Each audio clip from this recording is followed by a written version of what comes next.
Assalamualaikum warahmatullahi wabarakatuh. Perkenalkan, kami dari kelompok 5. Di sini kami akan mempresentasikan hasil kerja kelompok kami.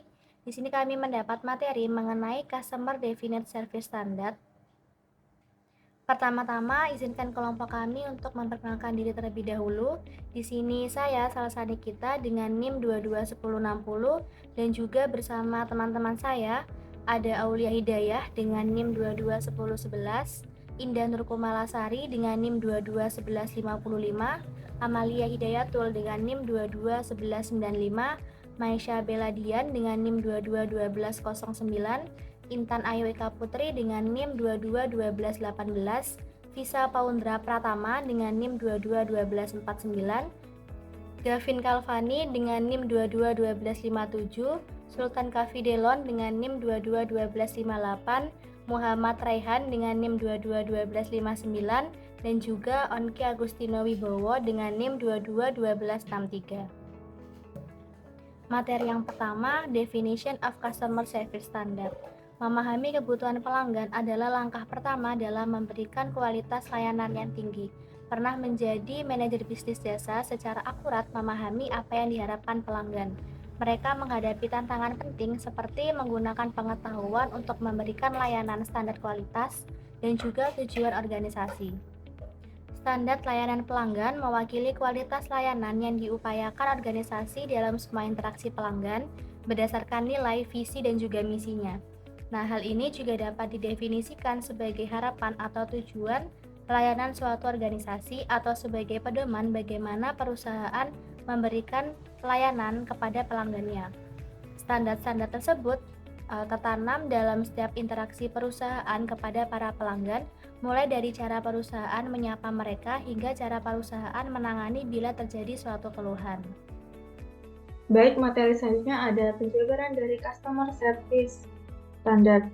Yang pertama ada responsiveness, yaitu menjadi responsif dan tepat waktu dalam menangani pertanyaan, permintaan, atau keluhan pelanggan. Ini melibatkan merespon email, panggilan, atau pesan dalam waktu yang wajar dan memberikan pembaruan secara berkala untuk menjaga pelanggan itu tetap terinformasi. Lalu yang kedua ada transparansi, yaitu menjadi terbuka, jujur, dan jelas dalam semua komunikasi dengan pelanggan. Ini termasuk memberikan informasi yang akurat, menetapkan harapan yang realistis, dan mengakui kesalahan atau kekurangan yang pernah terjadi. Yang ketiga ada accountability, yaitu bertanggung jawab atas penyelesaian masalah pelanggan dan memenuhi komitmen. Ini melibatkan mengakui kesalahan, menawarkan kompensasi atau solusi yang sesuai, dan mengambil langkah untuk mencegah masalah itu akan terjadi lagi ke depannya. Lalu yang keempat ada empati. Empati sendiri itu berusaha memahami sudut pandang, perasaan, dan kebutuhan pelanggan untuk memberikan dukungan yang lebih berpikir dan disesuaikan, yaitu berarti mengatasi perasaan mereka serta masalah mereka. Lalu yang kelima ada over delivery, yaitu melampaui harapan pelanggan dengan melebihi dari yang dibutuhkan atau dijanjikan. Ini bisa melibatkan menawarkan layanan tambahan, bantuan yang dipersonalisasi, atau tindakan tak terduga yang menciptakan pengalaman pelanggan yang berkesan dan positif. Yang keenam ada availability, yaitu memastikan saluran layanan pelanggan dapat diakses dan nyaman bagi pelanggan untuk menghubungi kita. Ini tuh mencakup dengan menawarkan opsi kontak yang beragam seperti telepon, email, obrolan, atau media sosial, jam operasional yang diperpanjang, atau opsi layanan mandiri. Lalu yang ketujuh ada positive attitude, yaitu berinteraksi dengan pelanggan dengan cara yang hangat, ramah, dan ceria. Di sini itu melibatkan menggunakan bahasa yang positif, menampilkan antusiasme yang tulus, dan membuat pelanggan merasa dihargai serta diapresiasi. Lalu yang ke-8 ada omnipresence, yaitu menyediakan pengalaman layanan yang konsisten dan koheren. Di sini semua titik kontak dan saluran. Di sini tuh memastikan bahwa pelanggan menerima tingkat layanan dan dukungan yang sama, terlepas dari bagaimana mereka tuh memilih untuk berinteraksi dengan perusahaan. Yang ke-9 ada empowering customers, yaitu memberikan pelanggan dengan alat, sumber daya, dan pengetahuan untuk secara independen membuat keputusan yang terinformasi dan menyelesaikan masalah. Ini tuh bisa melibatkan menawarkan portal layanan mandiri, materi edukatif atau panduan yang dipersonalisasi, dan yang terakhir yaitu use of automation, yaitu memanfaatkan teknologi dan otomatisasi untuk menyederhanakan proses layanan pelanggan dan meningkatkan efisiensi. Di sini tuh mencakup chatbot, asisten virtual, atau alur kerja otomatis yang dapat menangani tugas-tugas atau memberikan bantuan pelanggan secara langsung. Jadi dengan menggabungkan standar ini ke dalam strategi layanan pelanggan, maka perusahaan dapat menciptakan pengalaman yang positif dan konsisten yang membangun kepercayaan, loyalitas, hubungan yang langgeng dengan pelanggan mereka. Materi selanjutnya akan dijelaskan oleh rekan saya. Baik, di sini saya akan menjelaskan mengenai faktor necessary for appropriate service standard. Yang pertama yaitu standardization of service behaviors and action. Standardization itu menjelaskan tentang proses berhutang secara seragam. Nah, tujuan standarisasi bagi perusahaan jasa yaitu untuk menghasilkan output jasa yang konsisten dari satu transaksi ke transaksi selanjutnya. Nah, ada 3 bentuk standarisasi jasa, yaitu substitusi teknologi untuk kontak personal dan usaha manusia. Yang selanjutnya yaitu mengembangkan metode kerja. Lalu yang terakhir yaitu kombinasi dari kedua metode tersebut. Lalu yang kedua yaitu formal service target and goals, yang mana perusahaan yang berhasil dan konsisten dalam memberikan kualitas jasa atau layanan yang tinggi biasanya terkenal karena membangun standar formal untuk mengarahkan karyawannya dalam menyediakan jasa. Lalu, yang terakhir yaitu Customer Not Company Defined Standard. Biasanya kan hampir semua perusahaan itu memiliki standar dan ukuran layanan yang ditentukan oleh perusahaan. Nah, mereka ini didirikan untuk mencapai tujuan internal perusahaan dalam segi produktivitas, efisiensi, biaya, dan kualitas teknis.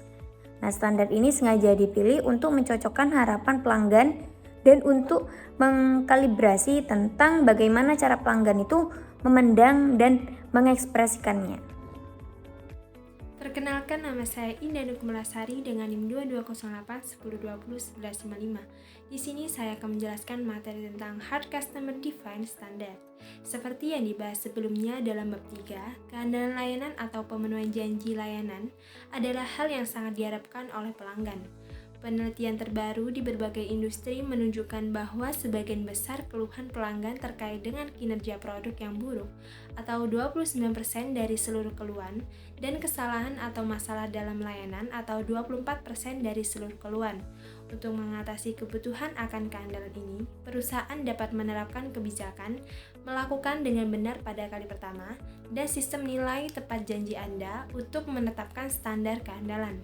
Contoh standar keandalan yang umum adalah benar pertama kali, yang berarti bahwa layanan yang diberikan sudah selesai dengan benar pada kunjungan pertama menurut penilaian pelanggan. Contoh lain dari standar keandalan adalah tepat waktu, yang berarti layanan dilakukan sesuai jadwal yang dijanjikan kepada pelanggan.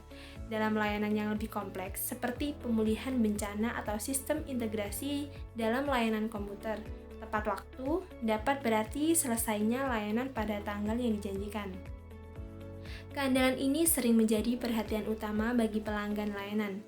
Dalam retail online, keandalan dapat diukur dari kecepatan dan ketepatan waktu dalam pemenuhan pesanan. Contoh konkret dari standar keandalan yang ditetapkan oleh pelanggan adalah metrik yang digunakan oleh komputer Dell, termasuk Ship to Target atau STT, tingkat insiden lapangan awal atau IFIR, dan perbaikan tepat waktu pertama kali atau OTFF. Dell mengikuti kinerjanya berdasarkan standar ini dan menghargai karyawannya berdasarkan pemenuhan janji atau keandalan mereka, yang seringkali mencapai lebih dari 98%. Standar layanan keras juga termasuk waktu respon perusahaan dalam mengirimkan produk, menangani keluhan, menjawab pertanyaan, serta respon terhadap pelanggan perbaikan, yang semuanya telah ditetapkan untuk memastikan kecepatan dan ketetapan waktu dalam melayani pelanggan. Tabel 9.1 example of hard standard include perusahaan DHL prioritas pelanggannya penginapan tepat waktu. Standar yang ditentukan pelanggan yaitu jumlah paket telat hari terlambat, jumlah paket salah hari terlambat, jumlah pengembalian yang terlewat. Kalau untuk perusahaan komputer Dell, prioritas pelanggannya adalah pengiriman tepat waktu, komputer berfungsi dengan baik, standar yang ditentukan pelanggan yaitu kirim ke sasaran, tingkat isi dan tingkatan awal, tarif hilang, salah, dan rusak. Selanjutnya saya akan menjelaskan mengenai standar layanan yang ditetapkan oleh pelanggan. Nah, standar layanan yang ditetapkan oleh pelanggan ini itu melibatkan penetapan tujuan dari perusahaan operasional yang didasarkan pada kebutuhan penting pelanggan yang dapat terlihat dan diukur oleh mereka. Bukan hanya fokus pada masalah internal perusahaan seperti produktivitas atau efisiensi. Nah, terdapat dua jenis layanan standar utama yang ditetapkan oleh pelanggan, yaitu keras dan lunak. Nah, yang akan dibahas dalam bagian berikutnya. Nah, yang pertama itu standar keras yang ditentukan pelanggan. Nah, seperti yang dibahas sebelumnya dalam bab 3, keandalan layanan atau pemenuhan janji layanan ini itu adalah hal yang sangat diharapkan oleh pelanggan. Nah, untuk mengatasi kebutuhan akan keandalan ini, perusahaan dapat menerapkan kebijakan melakukan dengan benar pada kali pertama dan sistem nilai seperti tepati janji Anda untuk menetapkan standar keandalan ini. Nah, lalu standar yang kedua itu ada standar lembut yang ditentukan pelanggan. Nah, standar yang ditentukan oleh pelanggan yang bersifat lunak itu meliputi aspek-aspek yang tidak selalu dapat diukur atau diamati secara langsung. Nah, standar layanan lunak ini itu memberikan arahan dan umpan balik kepada karyawan dalam mencapai kepuasan pelanggan. Nah, seringkali itu diukur dengan pengukuran persepsi dan keyakinan pelanggan. Nah, lalu poin selanjutnya yaitu perbaikan satu kali. Nah, perbaikan satu kali ini itu merupakan upaya untuk memenuhi kebutuhan pelanggan dengan melakukan perubahan teknologi, kebijakan, atau prosedur secara menyeluruh yang kemudian dijalankan tanpa perlu campur tangan karyawan atau pemantauan yang intensif. Materi selanjutnya yaitu mendasarkan standar pada urutan pertemuan layanan. Evaluasi kualitas layanan pelanggan secara keseluruhan adalah akumulasi dari evaluasi berbagai pengalaman layanan. Pertemuan layanan adalah bagian-bagian komponen yang diperlukan untuk menetapkan standar pelayanan dalam suatu perusahaan. Salah satu langkah pertama dalam menentukan standar yang ditetapkan pelanggan adalah dengan menggambarkan urutan pertemuan layanan. Mengidentifikasi urutannya bisa dilakukan dengan menggunakan daftar langkah dan aktivitas berurutan yang dilakukan pelanggan pengalaman dalam menerima layanan tersebut. Alternatif cetak biru layanan seperti yang dijelaskan pada bab 8 dapat dilakukan untuk mengidentifikasi urutan dengan mencatat semua aktivitas pelanggan di bagian atas cetak biru. Lalu pada garis vertikal dari aktivitas pelanggan ke tingkat yang lebih rendah dari sinyal cetak biru tersebut, titik di mana pertemuan layanan terjadi. Standar yang memenuhi harapan pelanggan kemudian dapat ditetapkan oleh suatu perusahaan. Karena banyak layanan memiliki banyak pertemuan, perusahaan dan peneliti telah memeriksa apakah beberapa pertemuan, misalnya pertemuan pertama ataupun akhir, lebih penting daripada yang lain. Marriott Corporation mengidentifikasi pertemuan yang terjadi dalam 10 menit pertama menginap di hotel sebagai hal yang paling penting. Yang mengarahkan perusahaan perhotelan ke hal tersebut yaitu fokus pada pengalaman meja depan hotel, seperti check-in kilat saat melakukan perbaikan. Meskipun praktek pelayanan dan manajemen literatur menekankan awal yang kuat, penelitian terbaru menunjukkan hal itu. Hasil akhir yang kuat di acara terakhir pertemuan itu memiliki hasil yang lebih baik berdampak pada kepuasan secara keseluruhan. Lebih lanjut, penelitian menunjukkan hal itu kinerja yang konsisten sepanjang pertemuan diyakini secara luas. Perkenalkan, saya Sultan Kafidon Pamungkas dengan NIM akhir 22 NIM akhiran 1258. Di sini saya akan menjelaskan tentang materi expressing customer requirements as specific behaviors and actions, di mana menetapkan standar dalam istilah konseptual yang luas, seperti meningkatkan keterampilan dalam perusahaan, tidak efektif karena standarnya sulit untuk dipenuhi, menafsirkan, mengukur, dan mencapai ketika sebuah perusahaan mengumpulkan data. Hal itu seringkali dilakukan menangkap kebutuhan pelanggan dalam istilah yang sangat abstrak. Secara umum, orang yang dapat dihubungi atau di lapangan seringkali mendapati bahwa data tidak bersifat diagnostik. Namun, memang demikian terlalu luas dan umum. Penelitian tidak memberitahu mereka secara spesifik apa yang sebenarnya terjadi salah dan benar dalam hubungan pelanggan mereka, atau membantu mereka memahami kelihatan apa saja yang bisa dihilangkan agar maksimal tindakan penting dapat dicapai. Pada tingkat yang paling abstrak adalah pelanggan, persyaratan yang terlalu umum untuk berguna bagi karyawan. Pelanggan menginginkan kepuasan, nilai, dan hubungan. Satu tingkat di bawah ini, persyaratan umum adalah dimensi abstrak dari kualitas layanan. Sudah dibahas dalam teks ini, seperti keandalan, daya tanggap, empati, jaminan, dan nyata. Lalu satu tingkat lebih jauh ke bawah adalah atribut lainnya spesifik dalam menjelaskan persyaratan. Jika kita menggali lebih dalam lagi di bawahnya tingkat atribut, kita sampai pada perilaku dan tindakan spesifik yang ada di tingkat kekhususan yang tepat untuk menetapkan standar.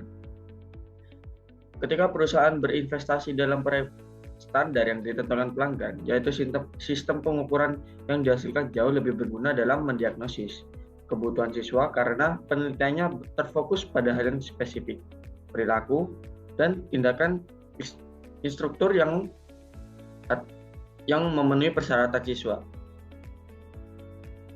Daripada menggunakan satu persyaratan umum atau 3 atribut umum, persyaratan siswa diartikulasikan dalam 14 perilaku spesifik dan tindakan yang berhubungan dengan instruktur, dan 11 perilaku spesifik dan tindakan yang berhubungan dengan isi kursus. Perilaku ini dan tindakan jelas lebih bersifat diagnostik untuk mengkomunikasikan apa yang terjadi baik dan buruk dalam kursus. Lalu manfaat tambahan dari pendekatan ini adalah bahwa umpan balik tentang perilaku dan tindakan kurang bersifat pribadi dibandingkan umpan balik tentang sifat atau karakteristik pribadi. Itu juga lebih mudah karyawan perusahaan untuk melakukan perubahan yang berkaitan dengan perilaku, bukan pada ciri-ciri kepribadian. Lalu yang kedua ada measuring behaviors and action. Pengukuran keras untuk mengukur perilaku dan tindakan terdiri dari penghitungan atau audit atau tindakan berjangka waktu yang memberikan umpan balik tentang kinerja operasional suatu standar pelayanan. Yang membedakan data dari pengukuran lunak ini dapat ditangkap terus-menerus dan operasional tanpa meminta pendapat pelanggan tentang mereka. Dalam pengukuran ini dan pengukuran sulit lainnya, ukuran sebenarnya melibatkan hitungan jumlah dan jenis tindakan perilaku yang benar atau salah. Di suatu tempat di sistem operasi, tindakan ini dan perilaku ditabulasikan, seringkali melalui teknologi informasi. Ukuran lain dari tindakan keras termasuk penyimpangan jaminan layanan. Beberapa kali jaminan layanan diminta karena layanan tersebut dilakukan tidak memenuhi janji. Jumlah waktu seperti jumlah jam atau hari untuk menanggapi pertanyaan atau keluhan atau menit yang dihabiskan dalam antrian. Dan frekuensi yang terkait dengan standar yang relevan seperti jumlah kunjungan yang dilakukan ke pelanggan. Lalu tindakan keras yang tepat untuk memenuhi kebutuhan pelanggan tidak selalu jelas, dan potensi untuk dihitung atau melacak aspek operasi yang tidak relevan sangatlah tinggi. Karena alasan ini diinginkan untuk menghubungkan ukuran kinerja operasional dengan lunak tindakan atau survei hubungan ataupun survei kepuasan tindak lanjut. Yakin bahwa mereka berkorelasi kuat. Selanjutnya dia ada soft measurements. Nah, 2 jenis pengukuran persepsi yang dijelaskan dalam bab 6 dapat mendokumentasikan pendapat pelanggan tentang apakah kinerjanya sesuai dengan yang diharapkan standar yang ditetapkan, survei kepuasan dan survei hubungan. Survei hubungan dan Servequal mencakup seluruh aspek hubungan pelanggan dengan perusahaan. Biasanya yang ditanyakan itu dalam atribut dan biasanya diselesaikan setahun sekali. Nah, menindaklanjuti survei kepuasan dikaitkan dengan pertemuan layanan tertentu dan diberikan sedekat mungkin dengan pertemuan layanan tertentu. Seperti survei dapat dilakukan dengan berbagai cara, diprakrasi oleh perusahaan, panggilan telepon setelah interaksi, kartu pos yang akan dikirimkan, surat yang meminta umpan balik, panggilan yang dimulai oleh pelanggan telepon gratis, nomor atau survei elektronik online. Nah, selanjutnya ada adapting standard globally or locally. Nah, bagaimana perusahaan itu menyesuaikan diri dengan perbedaan budaya atau lokal dalam layanan standar jika mereka mengakui bahwa perbedaan geografis ini memang ada terkait dengan ekspektasi pelanggan yang berbeda-beda. Nah, perusahaan itu dengan seluruh dunia merek dan mengalami kerugian besar jika standar layanan mereka terlalu bervariasi lintas negara. Dan oleh karena itu, mereka harus menemukan cara untuk mencapainya mengangkat kualitas yang tinggi secara universal, namun tetap mempertimbangkan perbedaan lokal. Baik, yang berikutnya yaitu developing customer defined standard atau mengembangkan standar yang ditetapkan pelanggan. Nah, jadi di sini ada 9 langkah. Di sini itu adalah proses umum untuk pengaturan yang ditetapkan pelanggan standar pelayanan. Kita bahas yang pertama yaitu identifikasi pertemuan layanan yang ada atau diinginkan urutan. Nah, jadi langkah pertama itu melibatkan penggambaran perjalanan pelanggan melalui urutan pertemuan layanan. Nah, jadi biasanya ini perusahaan akan terbuka terhadap hal untuk menemukan perjalanan pelanggan yang diinginkan pelanggan. Kemudian menjelajahi caranya pelanggan ingin berbisnis dengan perusahaan tersebut.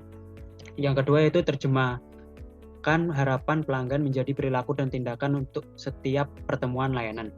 Nah, jadi pada langkah kedua ini penelitian yang ada mengenai ekspektasi pelanggan. Nah, jadi di dalam langkah ini persyaratan dan harapan pelanggan yang abstrak harus dipenuhi, diterjemahkan ke dalam perilaku dan tindakan yang konkret dan spesifik terkait dengan setiap pertemuan layanan. Nah, persyaratan abstrak seperti keandalan ini dapat meminta perilaku atau tindakan yang berbeda di setiap pertemuan layanan. Dan perbedaan ini harus diselidiki. Yang ketiga yaitu pilih perilaku dan tindakan. Nah, jadi pada tahap ini melibatkan penentuan prioritas perilaku dan tindakan akan ada banyak yang memiliki standar yang ditentukan pelanggan akan didirikan. Yang keempat yaitu memutuskan apakah standar keras atau lembut. Nah, jadi pada langkah keempat ini harus diterapkan untuk menangkap perilaku dan tindakan. Nah, salah satu yang terbesar kesalahan yang dilakukan perusahaan dalam langkah ini adalah memilih standar yang sulit tergesa-gesa. Nah, perusahaan terbiasa dengan tindakan operasional dan memiliki bias terhadap mereka. Namun, kecuali standar kerasnya memadai menangkap perilaku dan tindakan yang diharapkan, namun tidak ditentukan oleh pelanggan. Yang kelima yaitu kembangkan mekanisme umpan untuk pengukuran standar. Nah, setelah perusahaan menentukan apakah standar keras atau lunak sesuai dan standar spesifik mana yang paling tepat untuk menangkap pelanggan persyaratan, mereka harus mengembangkan mekanisme umpan balik yang memadai untuk menangkap standar-standar tersebut. Nah, standar keras ini biasanya melibatkan mekanisme hitungan atau pengukuran waktu atau kesalahan yang didukung teknologi. Yang keenam yaitu menetapkan ukuran dan tingkat target. Nah, langkah berikutnya itu mengharuskan perusahaan menetapkan tingkat target untuk standar. Tanpa langkah ini perusahaan itu tidak mempunyai cara untuk mengukur apakah standar ini telah terpenuhi atau tidak. Yang ketujuh yaitu lakukan ukuran terhadap standar. Nah, bisnis jasa yang sukses seperti Royal Bank of Scotland, London Underground, dan Ritz-Carlton memiliki perhatian yang cermat dan komprehensif sistem berbasis fakta tentang operasi mereka. Nah, Royal Bank of Scotland ini menggunakan kepuasan pelanggan. Nah, sebenarnya ukuran kinerja dan operasional sebagai penggerak pelayanan pengukuran kinerja. Yang ke-8 yaitu memberikan umpan balik tentang kinerja kepada karyawan. Nah, data dan fakta ini perlu dianalisis dan didistribusikan untuk mendukung evaluasi dan pengambilan keputusan di berbagai tingkat dalam perusahaan. Nah, data ini juga harus disebarkan dengan cukup cepat agar masyarakat dapat melakukannya atau membutuhkannya untuk membuat keputusan tentang layanan atau proses itu dapat dilakukannya. Nah, tanggung jawab ini juga harus dipenuhi persyaratan layanan agar dikomunikasikan ke seluruh organisasi. Yang ke-9 itu perbarui tingkat dan ukuran target secara berkala. Nah, terakhir ini adalah merevisi tingkat target, ukuran, dan bahkan kebutuhan pelanggan secara teratur cukup untuk memenuhi kebutuhan pelanggan harapan. Nah, slide berikutnya akan dijelaskan oleh rekan saya. Developing Service Performance Indices.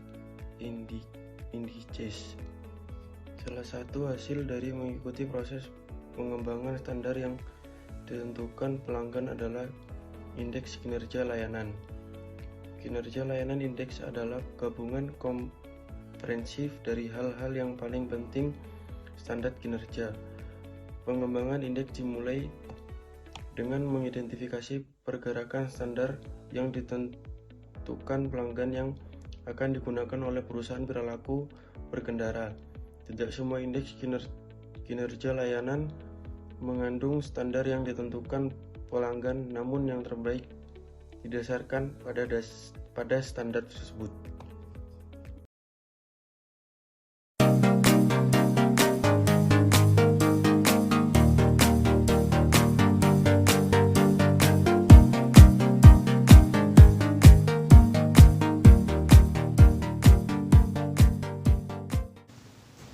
Selamat siang, silahkan duduk. Saya Valentina, Customer Service Silly Fashion. Ada yang bisa saya bantu? Iya mbak, 2 hari lalu tuh saya beli celana di sini, tapi di rumah saya cek lagi, ternyata ada lubang di bawah. Saya mau refund karena udah rugi lah beli barang tapi barang cacat. Baik, mohon maaf sebelumnya atas kerusakan barang yang telah terjadi. Sebelumnya saya bicara dengan Kak siapa? Saya Tiara mbak. Baik Kak Tiara, di sini kakak mengalami ketidakpuasan setelah pembelian barang, di mana barang yang telah dibeli ternyata mengalami kecacatan. Iya, saya mau refund aja mbak, karena udah rugi keluar uang tapi barang yang dibeli malah cacat. Begitu. Baik, mohon maaf sekali Kak Tiara, terkait barang yang sudah dibeli sesuai dengan kebijakan tidak dapat dilakukan pengembalian uang atau refund. Akan tetapi jika barang mengalami kerusakan disebabkan kegagalan produk atau kesalahan dari kami, customer bisa melakukan return barang atau tukar barang dengan barang yang baru. Tapi bener mbak, nggak bisa di-refund. Mohon maaf sekali lagi Kak Tiara terkait kebijakan tersebut. Barang yang sudah dibeli tidak bisa di-refund atau ditukar kembali dengan uang. Akan tetapi barang yang cacat bisa ditukar dengan barang yang jauh lebih baik lagi. Dimana yang sebelumnya celana yang kakak beli ada sobek, kita bisa menggantinya dengan barang yang dimana celananya tidak mengalami robek atau kecacatan. Dan terkait return barang dan diganti dengan barang yang baru, ada ketentuannya, dimana barang yang dikembalikan harus dalam keadaan atau kondisi yang sama seperti sebelum kakak beli. Kerusakan bukan karena faktor yang disengaja dari customer, dan juga label atau merek masih dalam keadaan utuh. Oh, jadi bisa di-return barang dengan Iya, sangat bisa Kak. Barang bisa ditukar dengan barang baru dengan bukti strak pembayaran sebagai hak pembeli untuk melakukan penukaran barang. Oke deh, kalau gitu saya mau tukar barang aja. Dengan senang hati.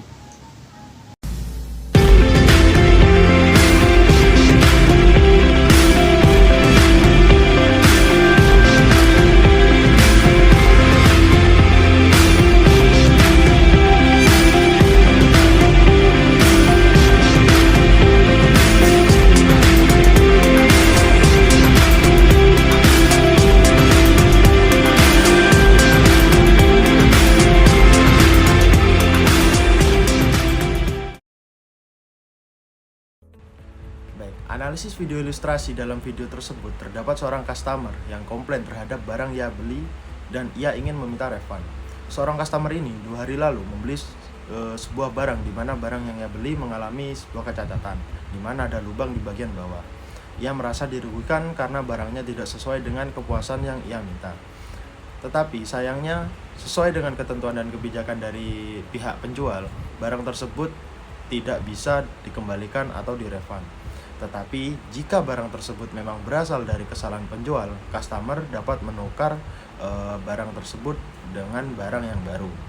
Terkait penukaran barang yang baru, tetap masih ada ketentuannya, di mana barangnya harus tetap sama dan sesuai pasca pembelian dan tidak semata-mata disebabkan oleh ketidaksengajaan customer, dan juga label merek masih dalam keadaan yang utuh. Dalam menanggapi keluhan pelanggan, customer service dapat melakukan teknik TAS, di mana ada listen, cari tahu apa ya masalahnya. Apologize, tunjukkan empati dengan meminta maaf bagaimanapun kondisinya. Berikutnya ada solve, selesaikan permasalahan yang dihadapi dengan pelanggan. Yang terakhir ada thanks, berikan kesan positif dan ramah kepada pelanggan. Baik, sekian dari kelompok kami. Wassalamualaikum warahmatullahi wabarakatuh.